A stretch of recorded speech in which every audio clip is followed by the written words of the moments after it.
ராதே கிருஷ்ணா. எல்லாருக்கும் நமஸ்காரம். இன்றைக்கி காத்தாலேருந்து நான் எல்லாமே போட்டிருந்தேன். காத்தால ஃபஸ்ட்டு காஃபி, அதுக்கப்புறம் பிரேக்ஃபாஸ்ட் நிறையா பேர் பார்த்துருக்கேன். அதுக்கப்புறம் லஞ்ச் போட்டிருந்தேன். இந்த சம்மந்தி மாமி கொண்டு வந்தான்னு சொல்லிவிட்டு நான் லஞ்ச் எல்லாம் போட்டு என்னென்ன ஐட்டம்ஸ்னும் எல்லாமே போட்டிருக்கேன். அதுக்கப்புறம் ஈவினிங் ஆனியன் பக்கோடா பண்ணினான். அதோட ரெசிபி நான் சொல்கிறேன் அப்படின்னு சொல்லியிருந்தேன். யூஸ்வலாக எல்லாேருக்கும் தெரிஞ்சது தான். ஃபஸ்ட்டு என்ன பண்ணுங்கோ, வெங்காயத்தை நல்லா நீள வாக்கில் மெல்லிசாக கட் பண்ணி ஒரு பாத்திரத்தில் போட்டுக்கோங்க. அதோடு சேர்த்து கொஞ்சம் உப்பு போட்டுருங்கோ.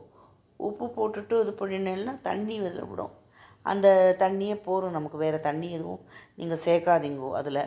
அதுக்கப்புறம் பச்சை மிளகா, இஞ்சி, கருவேப்பிலை இதெல்லாத்தையும் நல்லா பொடி பொடியாக நறுக்கிட்டு அந்த இதில் போட்டுருங்கோ.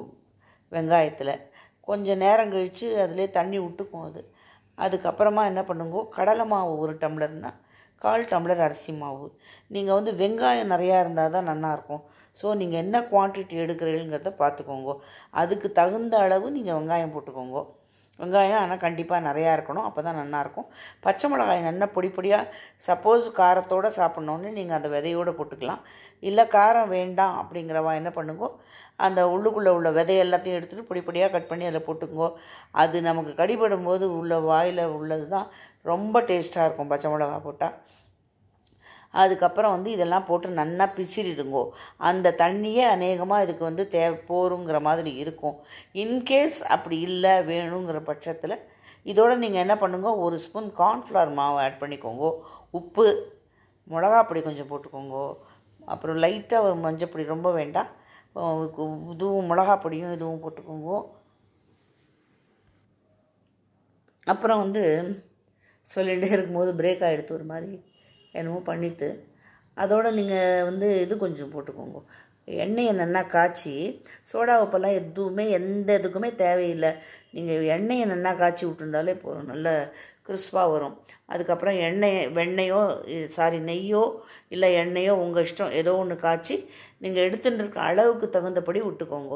ரொம்ப கம்மியாக விட்டால் கடன்னு ஆகிடும், ரொம்ப ஜாஸ்தி விட்டாலும் உதிராக உதிர்ந்து போயிடும். ஸோ நீங்கள் அதை பார்த்துட்டு கொஞ்சம் எவ்வளோ தேவை அப்படிங்கிறது உங்களுக்கு தான் தெரியும், ஏன்னா நீங்கள் என்ன அளவு எடுக்கிறீங்கன்னு. நான் இப்போ அந்த 1 டம்ளர் எடுத்ததுக்கு ஒரு கரண்டி அளவுக்கு விட்டுருக்கேன். அதுக்கப்புறம் அதை நல்லா பிசிறி இது பண்ணுங்க, ஏன்னா இந்த எண்ணெயும் வேறு சேர்ந்து இதுவாகும். ஸோ தண்ணி அவ்வளோவா தேவைப்படாது. இன்கேஸ் தண்ணி வேணும்னா கொஞ்சம் போட்டுக்கோங்க, ஆனால் அது பழப்பழன்னு உதிராக தான் இருக்கணும். அப்போ தான் எண்ணெயில் போட்டால் நல்லாயிருக்கும்.